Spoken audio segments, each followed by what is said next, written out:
બજારની અંદર ગોલમાલ કરી મીટિંગ કરતી ગેંગ પકડાઈ છે. આખો મામલો બહાર કેવી રીતે આવ્યો, શું મોડસ ઓપરેન્ડન્સી હતી અને કેટલા આરોપીઓની ધરપકડ? ગુજરાત રાજ્ય અને ગુજરાતના કેટલાક પડોશી રાજ્યો જેવા કે MP, રાજસ્થાન અને મહારાષ્ટ્ર એના વિવિધ જગ્યાઓ ઉપર જેટલા પણ સળિયાના અથવા સ્ક્રેપના વેપારીઓ છે તેમની સાથે એકચ્યુઅલ વજનમાં છેડખાની કરી તેમને આર્થિક નુકસાન પહોંચાડતો હોવાની એક માહિતી અમને મળેલ, જેની ઉપર હ્યુમન સોર્સ અને ટેકનિકલ સોર્સથી કામ કરેલ. તે દરમિયાન અમને માહિતી મળેલ કે આ ગેંગ સાથે સંકળાયેલા કેટલાક મેમ્બરો કોઈ એક ચોક્કસ જગ્યાએ મળવાના છે. તો એ જગ્યાએ અમે વોચ રાખી રેડ કરી આ ગેંગ સાથે સંકળાયેલા ટોટલ 7 આરોપીઓને અમે એરેસ્ટ કરેલા છે, જેમાં છે હેમંત કુમાર, સંકેત રાવલ, વિજય ગોવિંદ ઠાકોર, મનીષ રબારી, વિનોદ પટણી, મુકેશ પટણી અને સુનિલ પટણી.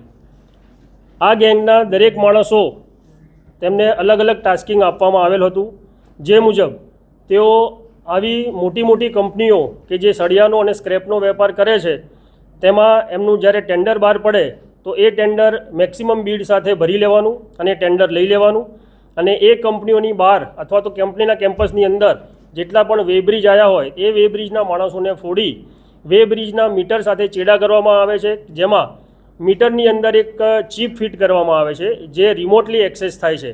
તો જ્યારે પણ લોડેડ ગાડી એ વેબ્રિજ ઉપર આવે ત્યારે તેના એકચ્યુઅલ વજન કરતાં ઓછું વજન બતાવે, જે રિમોટલી એ લોકો પહેલેથી જ 5 કે 10 ટન ઓછું કરી નાખતા હોય.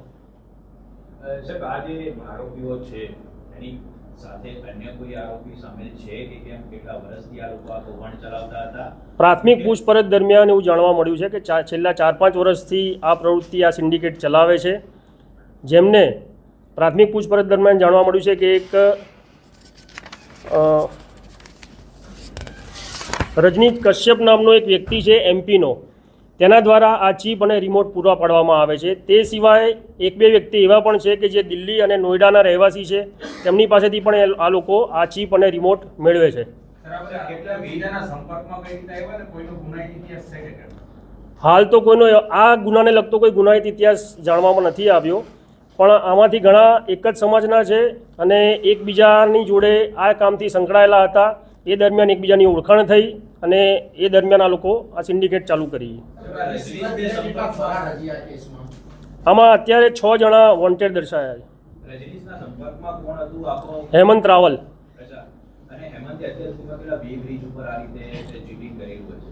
પ્રાથમિક પૂછપરછ દરમિયાન આ લોકોએ કન્ફેસ કર્યું છે કે ગુજરાત, મહારાષ્ટ્ર, રાજસ્થાન અને MP માં ઘણી બધી જગ્યાએ લોકોએ આ પ્રકારનું કામ કર્યું છે.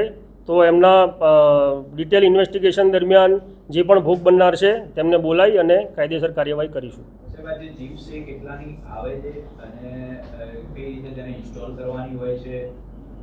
આ ચીપની મૂળ કિંમત પૂછપરછ દરમિયાન જાણવા મળ્યું કે 40 થી 50 હજાર રૂપિયા હોય છે, અને એ ચીપ જે આવે છે એ રિમોટ સાથે એટેચ હોય છે, વાયરલેસ.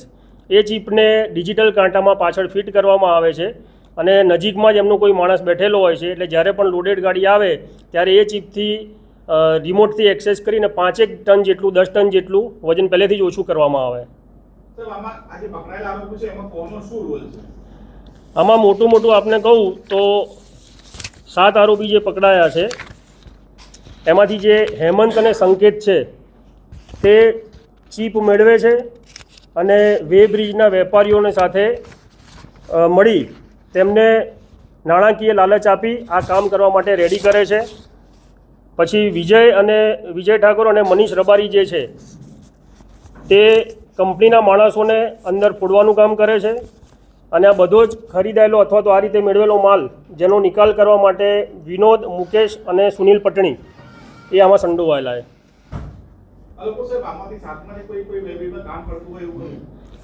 આમાં કેટલાક આ સંકેત જે છે એ વેબ્રિજના રિપેરિંગનું કામ અગાઉ કરતો હતો, તેના દ્વારા એ હેમંતના સંપર્કમાં આવ્યો અને હેમંત દ્વારા એને જાણવા મળ્યો કે આવી કોઈ ચીપ અને રિમોટનો ઉપયોગ કરે તો આપણને મેક્સિમમ આર્થિક લાભ મળી શકે તેવું છે.